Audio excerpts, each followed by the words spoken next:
get and what we give, we know, and we know our share.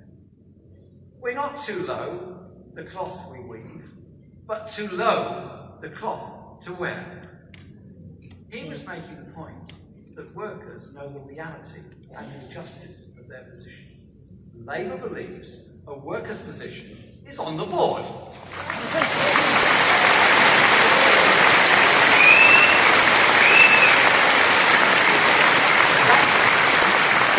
Why we're proposing to give the workforce of all large UK businesses the right to elect a third of the seats on the board, giving employees a genuine voice and a stake, and shifting the balance of work in favour of the wealth creators, improving both decision-making and productivity in the process.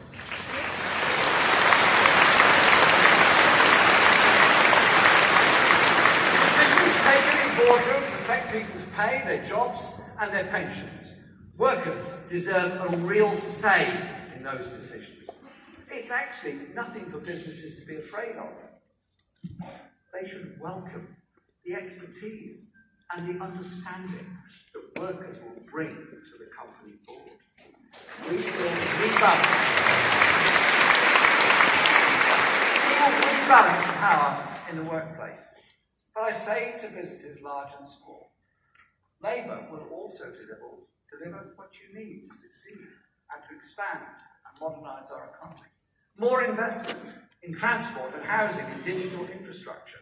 More investment in education and skills so workers can be more productive. Action to save the high street, as Rebecca Long-Bailey set out yesterday. And action to deal with rip-off bills that hit us all. But most of all, a commitment to a Brexit that protects the jobs, the economy and trade, and determined opposition to one that does not.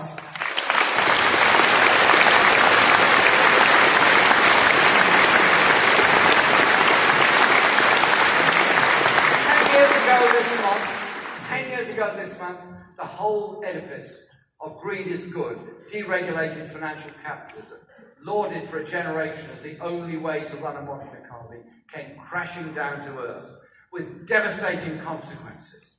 But instead of making essential changes to a broken economic system, the political and corporate establishment strained every sinew to bail out and prop up the system that led to the crash in the first place. The price of that has not just been stagnation, wages falling for the longest period in recorded history, and almost a decade of deeply damaging cuts to public services. It's also fueled the growth of racism and xenophobia, and has led to a crisis in democracy, both at home and abroad. People in this country know that the old way of running things is not working anymore.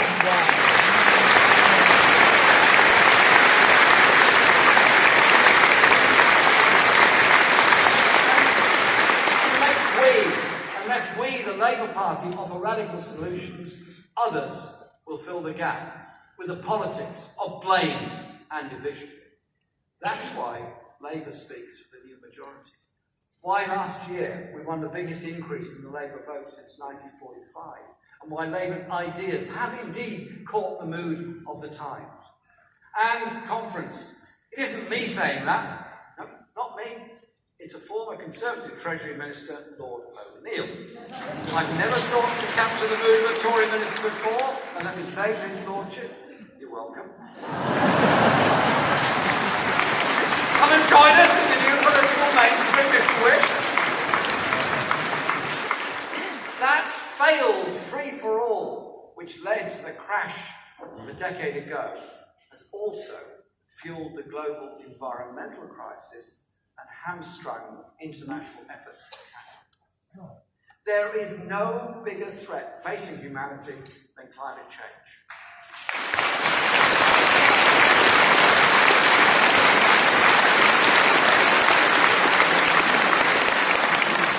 And 21 years ago, Labour's then Deputy Leader, John Prescott, played a prominent role in helping to secure the Kyoto Protocol. Thank you, John. Thank you for being here today.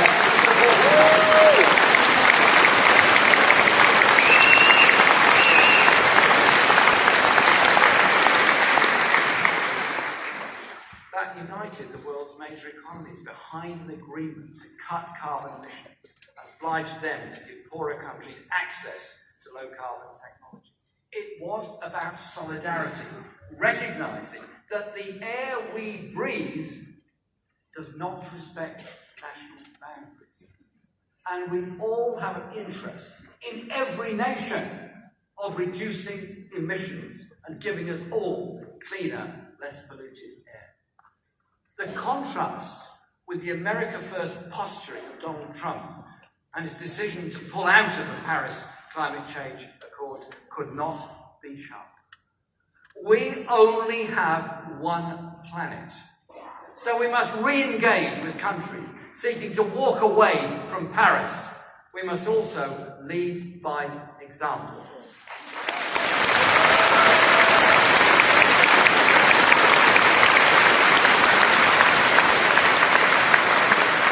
Yesterday, Rebecca Long-Bailey set out our plans for energy, developed with our Environment Shadow Secretary Sue Hayman.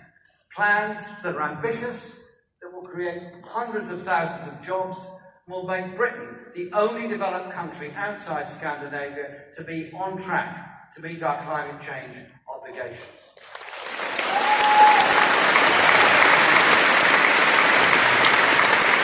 That will mean working with unions to ensure jobs and skills are protected as we move towards a low-carbon economy, and working with industry to change the way we build, to train the workforce that will retrofit our homes and work in the new energy industries too.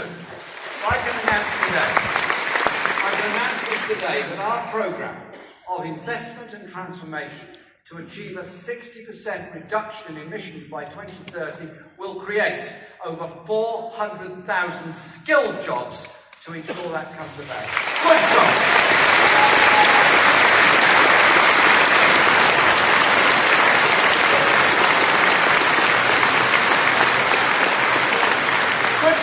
Based here and on union rates, bringing skills and security to communities all over the country that have been held back for far too long. And we will go further with plans to reduce greenhouse gas emissions to zero by the middle of the century. And I am determined that we achieve that.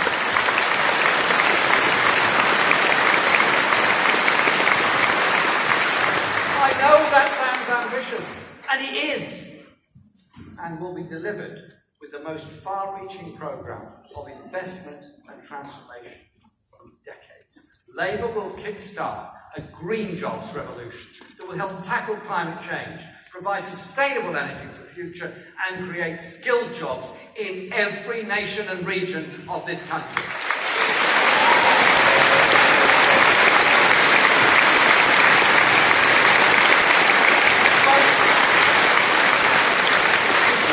The economic system that is unsustainable, Britain's relationship with the rest of the world, our foreign policy is no longer sustainable either. We're entering a new, fast-changing and more dangerous world, including the reckless attacks in Salisbury, which the evidence painstakingly assembled by the police now points clearly to the Russian state. When President Trump takes the US out of the Paris Accord and tries to scrap the Iran nuclear deal, moves the US embassy to Jerusalem, and pursues aggressive nationalism and trade wars, he is turning his back on international cooperation and even on international law.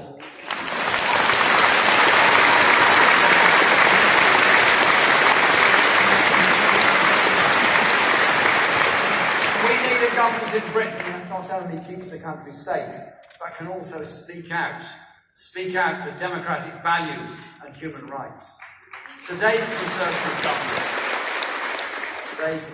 government continues to collude with the disastrous Saudi-led war in Yemen, turning a blind eye to evidence of war crimes and the devastating suffering of millions of civilians. That's why I was honoured to attend the vigil this week held in Liverpool by the Yemeni community in protest against what is taking place.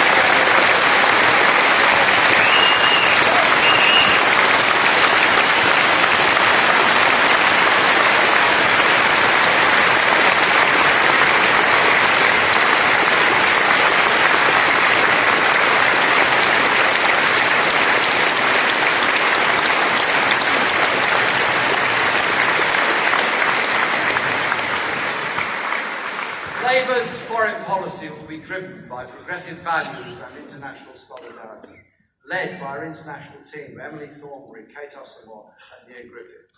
This means no more reckless wars of intervention like Iraq or Libya. It means putting